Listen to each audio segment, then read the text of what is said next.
Art by Inked Playmats at inkplaymats.com, your place for custom-made playmats. Design your own or shop from other featured designers. Use promo code KlotzDill to save 10% on your order. Inked Playmats, your game, your style.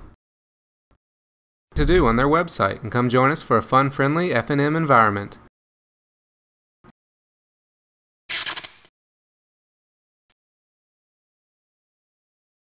I'm from KlotzProductions, and welcome back to Game 2 of the match between Junkpod and Frites. George unfortunately took a mulligan down to 4 for this game and started on the play with a Sunpetal Grove, and then John laid down a Copperline Gorge. George played another Grove and cast an Avison's Pilgrim, and then John laid down a Blackcleave Cliffs and put a Birds of Paradise into play. George got rid of the bird with a Fiend Hunter on his turn, and then John played a Mulch. He found 3 lands and discarded an El Schnorren. He then played a second Cliffs and passed. Attack for 2, taking John down to 18, and then John played another Mulch and found 2 more lands and discarded another Norn along with a Garrick. He then laid down a Forest and played another Birds of Paradise. George went down to 18 to cast a Phyrexian Metamorph and copy his Fiend Hunter to get rid of John's other bird.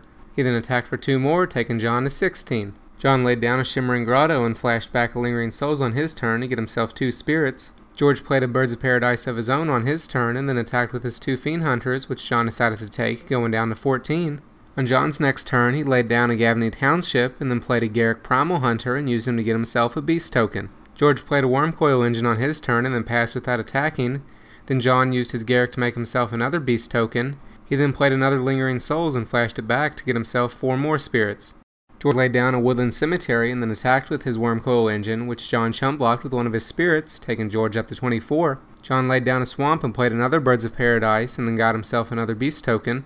George played a Nil Spellbomb on his turn and then attacked with his Wormcoil again, which John just chump blocked with another spirit, taking George up to 30. Then at the end of the turn, John used his Township to pump all of his creatures. He then used his Garrick's Ultimate on his turn to get himself 9 6/6 Worm tokens. He then attacked with his 4 spirits in the air and pumped all of his creatures again with his Township. George chose not to block, so took 12 damage, going down to 18. Then on George's next turn, he played a Solemn Simulacrum and searched for a swamp. John pumped his creatures again with his Township on his turn and then attacked with the team. George tried to block it out, but there was no surviving the massive creatures headed his way, so he took lethal, giving John the win to the game and the match. So that's it for this match. I hope you all enjoyed it. You can find the full version of this gameplay in the annotations at the end, along with links to my vlog and my Let's Play Duels of the Planeswalkers 2012. If you like this or any other video, be sure to give it a thumbs up and add it to your favorites, then subscribe to be notified when more videos are online.